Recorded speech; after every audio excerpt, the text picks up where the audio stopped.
नमस्कार, मैं डॉक्टर विकास कपूर।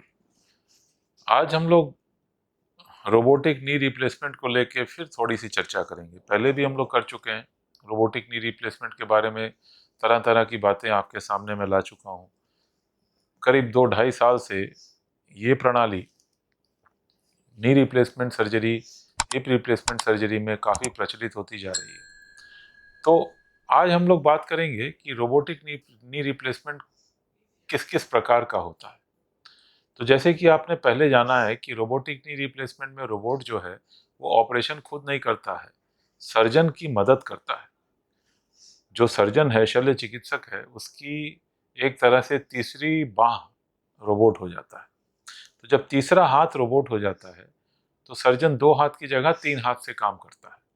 और ये तीसरा हाथ जो है वो अलाइनमेंट और प्रेसिशन प्रेसिशन यानी कि बिल्कुल सही मात्रा में काटना और बिल्कुल सटीक एंगल पे जॉइंट को बैठाना, ये दोनों काम में रोबोट एकदम परफेक्टली सर्जन के साथ कंधे से कंधा मिलाकर काम करता है। तो इसमें इंफॉर्मेशन जो फीड की जाती है वो सर्जन खुद करता है। सर्जन ही रजिस्ट्रेशन करते हैं। तो 2 तरह के रोबोट होते हैं, एक होता है हैप्टिक रोबोट, एक होता है नॉन हैप्टिक रोबोट। दोनों रोबोट काम एक ही करते हैं। नॉन हैप्टिक रोबोट जो होता है उसमें सर्जन अपने हाथ से काटने का काम करते हैं बोन को।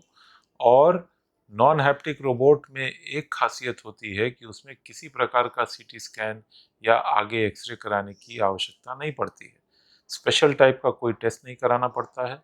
और सर्जरी करते समय रोबोट के अंदर सारी इंफॉर्मेशन सर्जन डाल देते हैं, रजिस्ट्रेशन जिसे कहते हैं। और करने के तुरंत बाद रोबोट के हाथ अपने आप आ करके उस जगह पे बैठ जाते हैं जहाँ पे वो गाइडेंस देते हैं कि सर्जन को कैसे काटना है। इस प्रकार का एक रोबोट रोसा है जिस पे हमने करीब करीब 1,500 घुटने के ऑपरेशन किए हैं पिछले 2 साल में, 2.5 साल। इसमें बड़ी ही तेजी से ऑपरेशन होता है। तो जो बिना रोबोट के ऑपरेशन करने में मान लीजिए कि 25 मिनट लगता था, इसमें 30 मिनट लगता है। तो बहुत ज़्यादा समय का परिवर्तन नहीं होता है सर्जरी करते समय। तो मरीज की काफ़ी मदद होती है। एक प्रकार से देखा जाए समय भी उतना ही लगता है।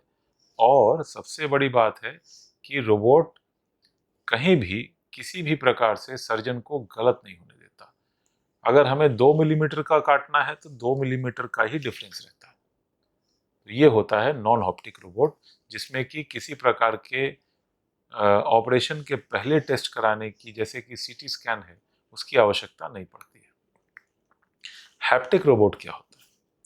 हैप्टिक रोबोट जो है उसमें रोबोट की आर्म एक तरह का काटने का यंत्र होती है जिसको हम लोग सॉ बोलते हैं।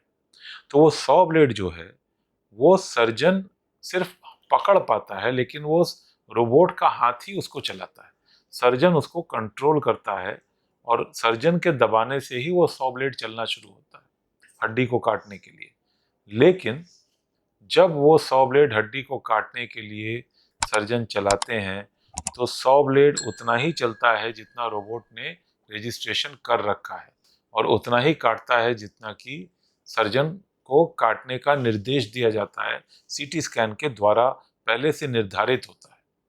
जहाँ तक आर्थिक रूप या आर्थिक विनिमय का सवाल सवाल करा जाए तो आर्थिक रूप से दोनों रोबोट करीब करीब एक ही प्रकार का, जिसे कहते हैं कि एक्स्ट्रा व्यय उसमें जो होता है।